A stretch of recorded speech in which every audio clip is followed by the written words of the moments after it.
Wassalamualaikum warahmatullahi wabarakatuh. Teman-teman semua, jumpa lagi dengan saya Vita Somokil. Dalam video ini saya akan memberikan penyuluhan kesehatan bagi Bapak Ibu, teman-teman serta saudara-saudara di rumah. Dalam penyuluhan ini sangat bermanfaat bagi teman-teman di rumah dan juga Bapak Ibu untuk lebih tahu dan lebih mengenal lagi tentang penyakit epilepsi. Ya teman-teman, saya akan menjelaskan apa itu epilepsi. Ya, epilepsi adalah gejala kompleks dari banyak gangguan fungsi otak berat yang dikarakteristik oleh kejang berulang. Ya, Bapak Ibu harus tahu bagaimana sih epilepsi bisa terjadi.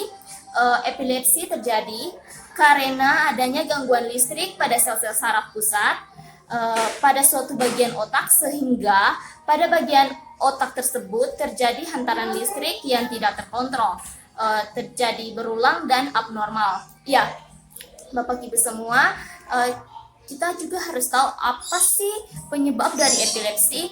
Epilepsi digolongkan menjadi dua bagian berdasarkan faktor penyebabnya.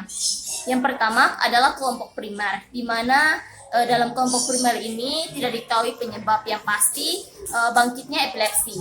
Dan yang kedua adalah kelompok sekunder, yang dimana dapat diketahui penyebab terjadinya bangkitnya epilepsi. Antara lain kita dapat lihat trauma pada saat lahir, trauma kepala, radang otak, tumor otak, pendarahan otak, kekurangan oksigen, demam, keracunan, dan masih banyak lagi. Ya, kita akan masuk dan juga saya akan menjelaskan tentang bagaimana sih gejala epilepsi itu bisa terjadi. Ya, gejala epilepsi tergantung dari jenis epilepsi yang diderita. Adapun secara umum, gejala yang sering dialami adalah di mana penderita epilepsi ini bisa kehilangan kesadaran, bisa terjadi kejang, produksi air liur bertambah, tertidur selama 2-3 jam setelah serangan, pulih setelah beberapa menit, jam, atau bahkan hari. Mengeluh sakit kepala, capek setelah serangan. Yang berikut sebelum serangan, pasien itu bisa mengalami aura seperti perasaan takut, mual, merasa melihat atau mencium dan mengecap sesuatu. Terjadi perubahan tingkah laku seperti mudah marah, tersinggung, tegang beberapa jam atau hari sebelum serangan. Iya. Kita akan masuk dengan pertolongan pertama jika kedapatan saudara-saudara Bapak Ibu atau kerabat dekat Bapak Ibu yang mengalami kejadian serupa, yaitu kita bisa melonggarkan kerah baju penderita. Jangan memasukkan benda apapun pada mulut pasien. Usahakan lingkungannya tenang. Jangan panik.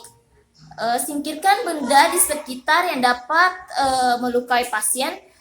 Setelah serangan terjadi, berikan posisi miring.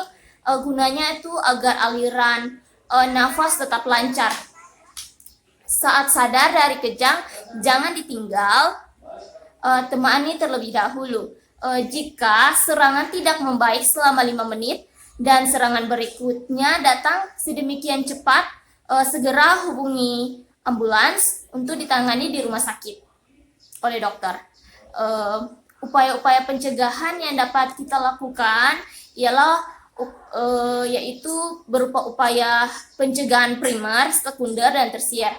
Ya, Bapak Ibu semua dan saudara-saudara semua di rumah, upaya pencegahan primer yang kita dapat lakukan yaitu berupa promosi kesehatan yang seperti saya lakukan kali ini, penyuluhan kesehatan, ya gunanya itu untuk mengurangi faktor-faktor risiko atau stres yang dialami oleh pasien, bisa juga meningkatkan pengetahuan bagi Bapak Ibu di rumah, dan juga bisa memberdayakan Bapak Ibu dan saudara-saudara rumah untuk meningkatkan kesehatan dan bergaya hidup sehat. Dan yang berikut ialah upaya pencegahan sekunder.